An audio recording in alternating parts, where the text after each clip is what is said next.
আদামা খাত্তাউন ওয়া খায়রুল খাত্তাইন আত-তাওয়াবুন।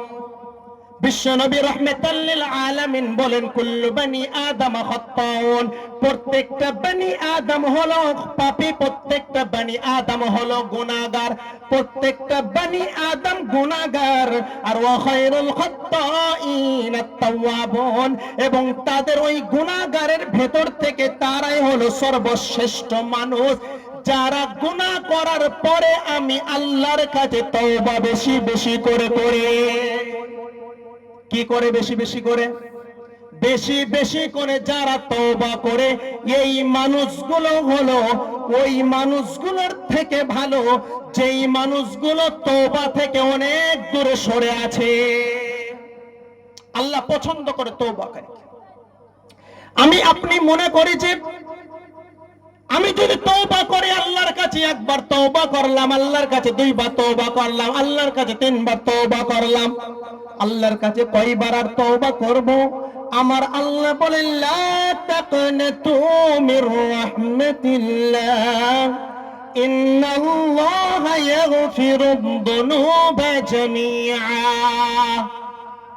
আল্লাহ তাবারক ওয়া তাআলা বলেন, হে গোলাম, কান খাড়া করে তোমরা শুনে নাও, শুনে নাও, আমি আল্লাহ তোমাদের জন্য ওয়াদা দিয়েছি, লা তাকনাতু মির রাহমাতিল্লাহ, খবরদার তোমরা নৈরাশ হয়ে যেও না, তোমরা কখনো তোমাদের মনকে ভেঙে ফেলো না, কখনো কখনো তোমরা আত্মহারা হয়ে যেও না, কখনো তোমাদের মোচড় রেখে তোমরা সরে যেও না।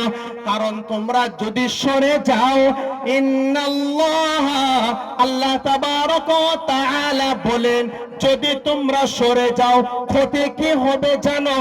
ক্ষতি হবে এটাই, তোমাদের উপরে শয়তান চড়াও হয়ে বসে যাবে। কি হয়ে বসবে? শয়তান চড়াও হয়ে বসে যাবে। আমি আজকে নামাজ পড়তে গিয়েছি, ফজরের নামাজ বা জামাত আমি পড়েছি, জোহরের জামাতটা কোনো কারণবশত আমার মিস হয়ে গেছে। আপনি মনে মনে করলেন যদি আমি আসরে যাই তাহলে ইমাম সাহেব হয়তো আমাকে ধরে নেবে। আপনি জোহরের সময়ে কোথায় ছিলেন? আপনি আর আসরে গেলেন না, আসরে না যাওয়ার কারণে আপনি আসরটাও মিস করলেন।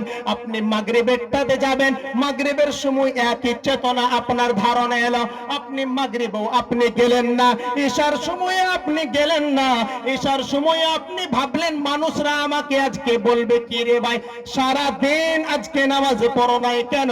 এই মানুষের কথায় কথা কথা বাড়বে বলে আমি যেতে পারবো না। এই যে আপনি গেলেন না নিজের আত্মমর্যাদার কারণে, নিজের কারণে আপনি যে গেলেন না নামাজের মজলিসে, আপনি যে গেলেন না মসজিদের মধ্যে, এই না যাওয়ার পেছনে কারণ হলো এটাই, শয়তান যখন আপনি একবার বলে ফেলেছেন কথা, তখন শয়তান আপনার কাঁধের উপরে বসে আপনার মাথায় হাত বুলিয়ে দিয়েছে। মাথায় কি বুলিয়ে দিয়েছে? শয়তান মাথায় হাত বুলিয়ে দিয়েছে।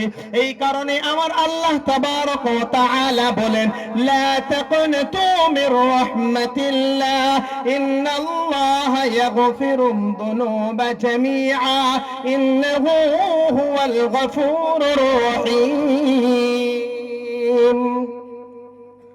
আল্লাহ তাবারক ওয়া তাআলা বলেন, হে গোলাম, তুমি কত পরিমাণ গুনাহ করেছো, তুমি আমি আল্লাহর কাছে একবার হাতটা তুলো, আমি আল্লাহর কাছে একবার হাতটা তুলো, আর আমি আল্লাহর কাছে একবার হাত তুলে শুধু তুমি একবার বলো, আল্লাহ রাব্বানা যালামনা আনফুসানা ওয়া ইল্লাম তাগফির লানা ওয়া তারহামনা লানাকুনান্না মিনাল খাসিরিন। একবার শুধু আমি আল্লাহর কাছে বলো, আল্লাহ রব্বানা যালামনা, আমি জুলুম করেছি, আনফুসানা, আমার নফসের প্রতি, ওয়া ইল্লাম তাগফির লানা ওয়া তারহামনা, তুমি যদি রহম না করো, তুমি যদি করম না করো, তুমি যদি ইহসান না করো, তুমি যদি দয়া না করো, ওয়া তারহামনা লানাকুনান্না মিনাল খাসিরিন। হে আল্লাহ, তুমি যদি আমার উপরে আমার উপরে তুমি যদি রহম না করো, করম না করো, তাহলে আমি তো ক্ষতিগ্রস্তর মধ্যে হয়ে যাব। আমি আল্লাহ তোমার কাছে এই তাহাজ্জুদের রজনীতে দুটি হাত তুলেছি। এই আল্লাহ আমার সমস্ত যাবতীয় গুনাহগুলোকে আল্লাহ তুমি মাফ করে দাও। আমি আল্লাহর কাছে দুটি হাত পেতে আল্লাহর কাছে আমি বলবো। আল্লাহ তাবারক ওয়া তাআলা বলে, হে গোলাম, সূরাতুল ফুরকানের 70 নম্বর আয়াতের মধ্যে আল্লাহ রাব্বুল আলামিন বলেন, ইল্লা মান তাবা ওয়া আমানা ওয়া আমিলা আমালান সালিহান ফাউলাইকা ইউবাদদিলুল্লাহু সাইয়্যাতিহিম হাসানাত ওয়া কানা আল্লাহু গফুরুর রহিমা।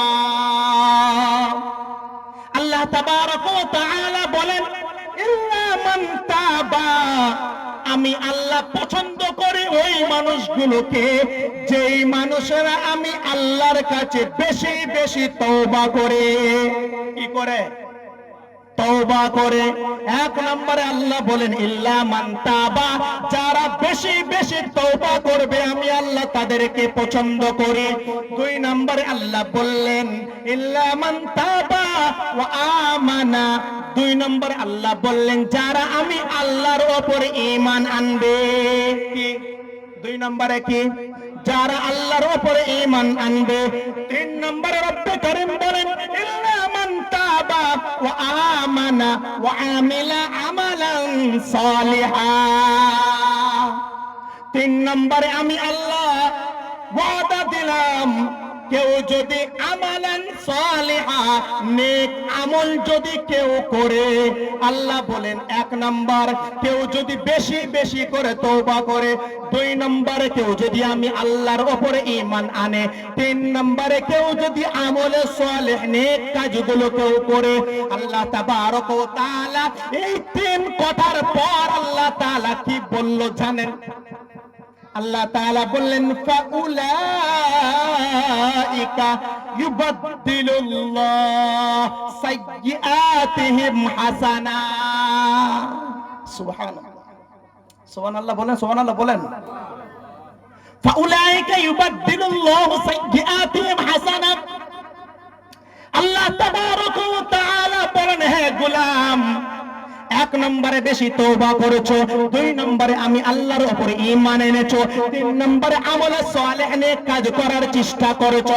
এই তিন কাজের বিনিময়ে আমি আল্লাহ কি দেব জানো? আমি আল্লাহ তোমাকে বলে দিলাম ফাউলাইকা ইউবাদদিলুল্লাহ, আমি আল্লাহ পরিবর্তন করে দেব সাইয়্যাতিহিম হাসানা, তোমার গুনাহগুলোকে আমি আল্লাহর নীতির দ্বারাতে পরিবর্তন করে দেব। সকলে বলুন সুবহানাল্লাহ। কিসের দ্বারা পরিবর্তন করবে? কিসের দ্বারা? কি পরিবর্তন করবে? গুনাহগুলোকে। গুনাহগুলো কার দ্বারা? নেকির দ্বারা আল্লাহ পরিবর্তন করবে।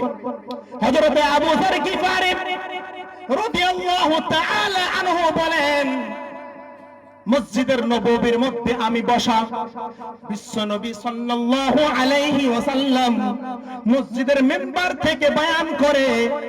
মসজিদে মিম্বার থেকে আবু যর গিফারী বলেন যে আমি শুনলাম নবীজি বললেন সর্বশেষ যেই মানুষটাকে জান্নাতে দেওয়া হবে ওই মানুষটার ব্যাপারেও আমি নবী জানি। সুবহানাল্লাহ। বিশ্বনবী সাল্লাল্লাহু আলাইহি ওয়াসাল্লাম বললেন সর্বশেষ যেই মানুষটাকে জান্নাতে দেওয়া হবে ওই মানুষটাকে আল্লাহ তাবারক ওয়া তাআলা বলবেন, ও ফেরেশতারা যাও ওই মানুষটাকে জাহান্নাম থেকে তুলে আমার সামনে হাজির করো।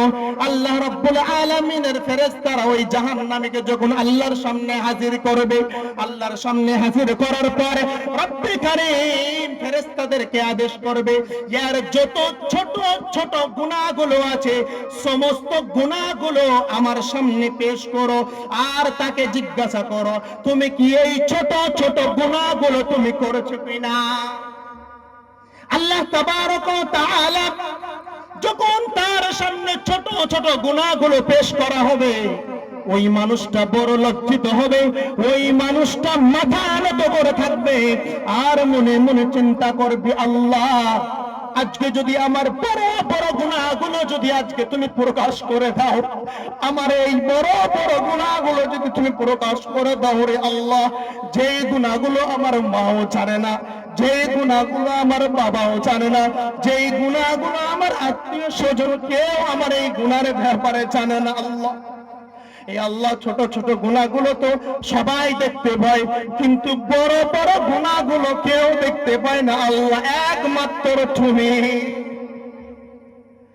ওই বান্দা যখন, ওই বান্দার সামনে যখন ফেরেশতারা গুনাহগুলোকে যখন হাজির করবে, ফেরেশতা বান্দা যখন চিন্তিত অবস্থায় থাকবে, আল্লাহ রাব্বুল আলামিন বান্দাকে জিজ্ঞাসা করবে, তুমি কি এই গুনাহগুলো করেছো নি বলো? বান্দা বলবে, হ্যাঁ হ্যাঁ হ্যাঁ আমি এই গুনাহগুলো করেছি। কিন্তু মনের মধ্যে টেনশন কি, আল্লাহ জানো এত উম্মতের সামনে, এত তোমার বান্দার সামনে, এই আল্লাহ তুমি আমার বড় গুনাহগুলোকে জাহির করে দিও না, বড় গুনাহগুলোকে জাহির করে দিও না। রব্বে কারীম যখন ছোট গুনাহগুলো তার কাছ থেকে স্বীকার করিয়ে নেবে, সে যখন স্বীকার করবে হ্যাঁ আমি করেছি, করার পরে রব্বে কারীম বলবেন, ফাউলাইকা ইউবাদদিলুল্লাহু সাইয়্যাতিহিম হাসানা, এর যত ছোট ছোট গুনাহ আছে সমস্ত গুনাহগুলোকে নেকির দ্বারাই পরিবর্তন করে দাও। সুবহানাল্লাহ।